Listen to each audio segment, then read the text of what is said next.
أعوذ بالله من الشيطان الرجيم بسم الله الرحمن الرحيم وما كان المؤمنون لينفروا كافة فلولا نفر من كل فرقة منهم طائفة ليتفقهوا في الدين ولينذروا قومهم إذا رجعوا إليهم لعلهم يحذرون. دینه مخکې آیتونو مبارکو کې چونکې د غزوه تبوک په غزوه کې د شرکت کولو لپاره چې کوم اعلان مسلمانانو ته د هغې ذکرونو هغه اعلان د غزوه تبوک لپاره اعلان عام چې هر یو سړی چې طاقت او استطاعت د هغه وي په جهاد کې د شرکت نو هغه به شاملېږي پاتې کېږي به نه سوا د معذور د بیمار د بوډا او د زنانه نه. نو مسلمانانو ته په دې حکم سره دا خیال او دا ګمان شو چې چېرته دا حکم دا د هر غزوې دپاره دی یا د هر میدان جهاد کې شرکت دپاره دی چې څوک به وروستو نه پاتې کېږي ټول به د جهاد دپاره وځي. نو الله تبارک وتعالی په دې آیت مبارکه کې د هغه اشکال او د هغه خیال جواب ذکر کو چې نه دا حکم دا د ټولو غزوو دپاره او د ټولو میداني جهاد دپاره نه دی بلکې دا په هغه وخت کې دی چې کله جهاد فرض عین شو. چونکې د جهاد حکم چې دی دا فرض کفایه دی خو بعضې اوقاتو کې جهاد فرض عین شي نو چې کله جهاد فرض عین شو نو بیا به ټول د جهاد دپاره وځي. خو چې کله جهاد فرض کفایه وي نو د مسلمانانو څه ډلې به جنګېږي کافرو سره جهاد به کوي او څه ډلې به د دین نور امور دي د هغې پابندي کوي.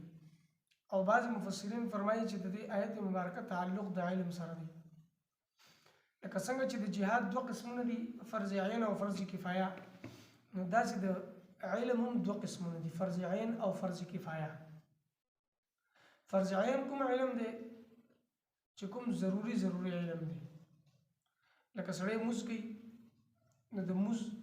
علم د سره پکار دی زکات ورکوي د زکات ضروري مسائل د معلوم پکار دي حج دی داسې روزمره زندګۍ سره چې د کومو امورو تعلق دی د هغه امورو علم ضروري د ته پکار دی. بیا د مونځ فرایض واجبات سنن مستحبات مفسدات مکروهات دغسې اودس دی غسل دی دا ضروري مسائل دله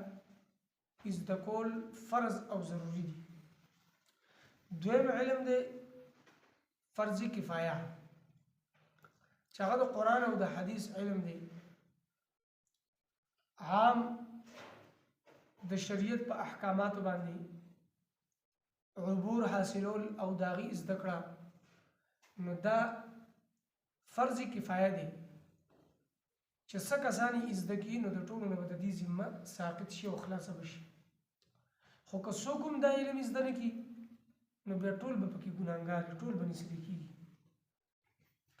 نو د دې آیت مبارکه تعلق د علم سره دی او حکم دا دی چې وما کان المؤمنون لینفروا کافه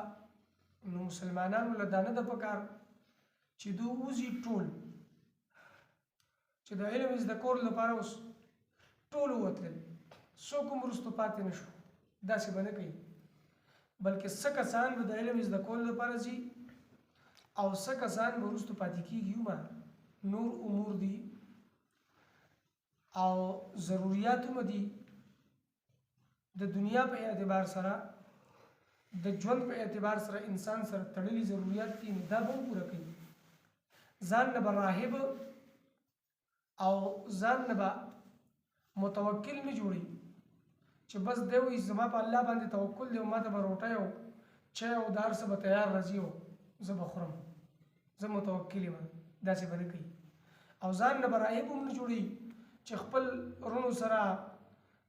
بیبي سره مور او پلار سره بچو سره تعلق کټ ک او صرف زه د بندگی کوم زه د عبادت کوم او الله سره تعلق ته او نور چا سره نه داسې به هم نه کوي لا رهبانیت فی الاسلام په شریعت کې رهبانیت نشته دی اسلام کې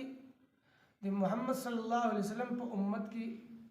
د چا د پر رهبانیت جایز نه دی دا حکم مخکې امتونو کې اگر چې وو خو دې امت کې دا حکم منسوخ دی دا حکم په دې امت کې نشته دی او رهبانیت نه منع راغله درې صحابه راغلل ازواج مطهرات نه د پیغمبر صلی الله علیه وسلم د اعمال متعلق تاسو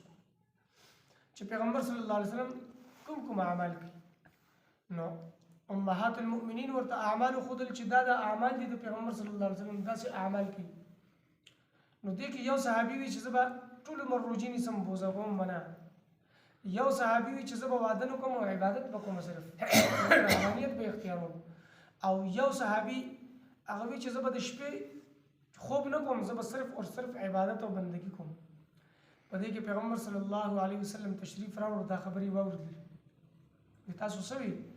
موږ خو اې الله رسول دا خبره کوله داسې باندې کوم کوم چې زبا واده نه کوم هغه ته نکاح مو کا او ته عبادت او بندگی هم کوه بل چې زبا روزي نسم ټول مر هغه ته روزه کوم او بوزه کوم او غره روزه د داوود علیه السلام د چې یو ورځ روزه نیسل یو ورځ بوزه کول او چې کوم وی زبا ټول شپه عبادت کوم خوب بنه کوم وي ته خوب هم کوه ته عبادت هم کوه او وی فرمایل چې ما نکاح هم کړ دې او زه عبادت هم کوم خوب هم کوم د شپې عبادت هم کوم او روزه کوم او بوزه کوم او بیا ورته فرمایل چې پتا سو باندې تاسو د نفس حق دی خپل د نفس حق دا دی چې د نفس د بداسه نه کړی چې د خوب نه محروم شي یا دا څنګه دي کول چې ټول عمر روزي نیسل او بالکل بوزه کول نه نو دا د نفس حق انسان ځای کې لګیا دی نو د نفس حق دی بیا د بیبي او د بچو پتا سو باندې حق دی نو چې وسره هغه ټول عمر روزي نیسي نو ظاهر ده چې د کمای لپاره څه طریقه ولار نشي اختیارولې نو د بیبي حق هم ځای کېږي د بچو حق هم ځای کېږي یا خوب نه کوي نو ظاهر ده چې خوب نه کوي نو دی بلېونی شي نو د بیبي او د بچو حق به پاتې شي دغه رنګ په تاسو باندې د رشتہ دارانو حق دی په تاسو باندې د ملمنو حق دی نو د دې ټولو حقوق ورته ذکر کوو چې دا حقوق دي نو دا حقوق به هم ادا کوئ عبادت به هم کوئ خوب به هم کوئ روزه به هم نیسئ او بوزه کوئ به هم نو دا په تاسو باندې حقوق دي دا به ادا کوئ نو ظاهره ده چې مسلمانان ټول که چېرته د علم زده کولو دپاره وتلل نو وروسته د کور کارونه به څوک کوي یا وروسته په معاشره کې نور هم ډېر کارونه دي هغه به څوک سنبالي په معاشره کې به بګاړ راشي په معاشره کې به فساد راشي نو انسان سره یو خو خپل دنیاوي ضرورتونه لګېدل دي او یو علم سره نور امور او احکامات د الله رب العزت شته دي نو هغه هم ادا کول دي یوازې دا نه دي کول چې صرف علم زده کولو پسې ټول وتلل او نور امور پرېښودل داسې نه ده فلولا نفر من كل فرقة منهم طائفة ليتفقهوا في الدين الله فرمایي چې یو ډله دي ستاسو د ډلو نه لږ لږ خلق هغه دي وځي ليتفقهوا في الدين چې دین زده کړي لس کسان دي په لسو کې دوه درې څلور دي لاړ شي دین زده کول څلور پنځه شپږ دي پاتې شي وروستو دغسې یو ګروه یو ډله ده نو دې نه دي څه کسان دین زده کولو دپاره وځي او څه کسان دي وروسته پاتې شي دا څه کسان دي وروسته دا امور سنبالي او څه د دین زده کولو دپاره وځي د علم حاصلولو دپاره وځي اگر چې د علم ډېر زیات فضایل دي زده کولو روایتو کې راځي یو سړی د علم زده کولو دپاره وځي طلب د علم د زده کولو دپاره د ده وي